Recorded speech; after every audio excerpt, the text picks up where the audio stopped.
நீ யார்? உன் உரிமைகள் எவை? உன் அடையாளம் எது என்ற கேள்விகளை உலகில் வாழும் ஒவ்வொரு மனிதனும் தன்னைத்தானே கேட்டுக் கொள்கின்றான். பதில் கிடைக்காமல் அலைந்து கொண்டிருக்கின்றான்.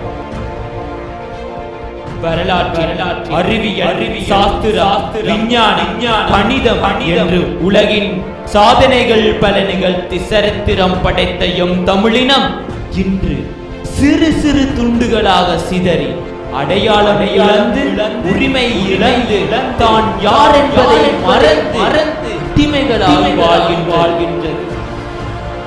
அன்று வாழ்ந்த தமிழன் தன் தாய்மொழிக்காய் வாழ்ந்தார். ஆனால் இன்று நாம் யாருக்காய் வாழ்கின்றோம் என்ற கேள்விகளுக்கு பதில் கிடைக்குமா?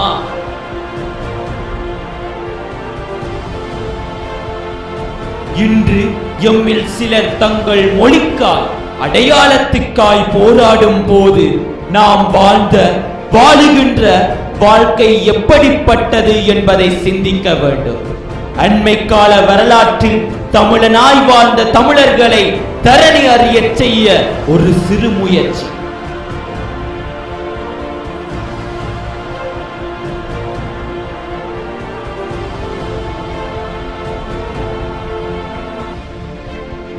உலகின் முன்னணி தகவல் தொழில்நுட்ப நிறுவனமான கூகுளின் பிரதான நிறைவேற்று அதிகாரியான சுந்தர் பிச்சை ஒரு தமிழன்.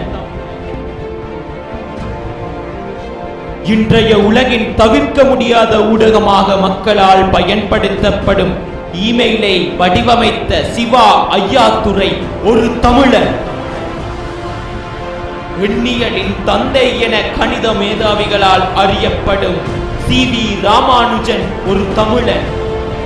17 வயதில் வைத்திய பட்டம் பெற்று கின்னஸ் சாதனை படைத்த பாலமுரளி அம்பத்தி கிருஷ்ணா ஒரு தமிழன்.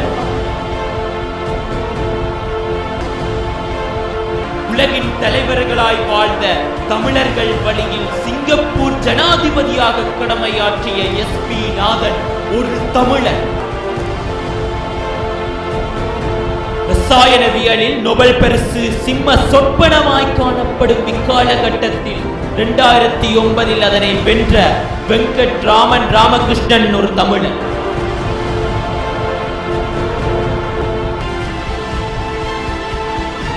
இந்தியாவின் அணு தொழில்நுட்பத்தை அறிமுகப்படுத்தி இந்தியாவின் ஏவுகணை மனிதன் என்ற பெயர் பெற்ற 11வது ஜனாதிபதியான ஏபிஜே அப்துல் கலாம் ஒரு தமிழர். ஐக்கிய நாடுகள் சபையில் முக்கிய பதவிகளை வகிக்கும் ராதிகா குமாரசுவாமி மற்றும் நவநீதம் பிள்ளை ஆகியோர் தமிழர்களே. இசைத்துறையில் உச்சத்தை தொட்டு கிராமி மற்றும் ஒஸ்கார் விருதுகளை பெற்ற ஏ.ஆர். ரகுமான் ஒரு தமிழர்.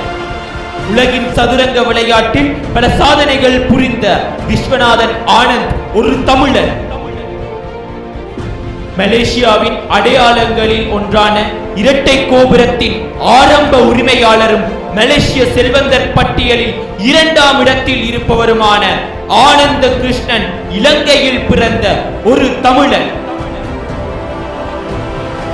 இத்தனை தமிழர்கள் இத்தனை சாதனைகள் புரிந்துள்ள போதிலும், இத்தனை துறைகளில் உச்சத்தை தொட்டுள்ள போதிலும் ஏன் தமிழினம் சாக வேண்டும்? 77 மில்லியன் சனத்தொகையை கொண்டும் தனக்கென ஒரு நாடற்ற இனமாக ஏன் தமிழினம் காணப்பட வேண்டும்? உலகில் அதிகம் பேசப்படும் மொழியான 20 மொழிகளில் காணப்படும் தமிழ் மொழி ஏன் அழிய வேண்டும்? இதற்கெல்லாம் பொறுப்பாளிகள் யார்? தமிழை தாய்மொழியாக கொண்ட ஒவ்வொரு தமிழனும் தான்.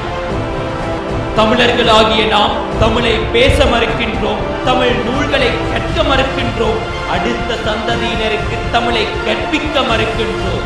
ஏன் தமிழ் பெயர்களை வைக்கக்கூட தவறுகின்றோம்?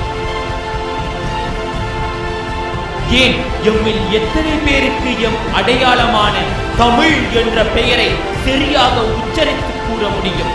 இவ்வாறு சென்று கொண்டிருப்பின் நாளை தமிழ் சமூகத்தின் நிலைமைதான் என்ன? கேள்விகளும் நீங்களே, விடைகளும் நீங்களே. வாழ்க தமிழ்!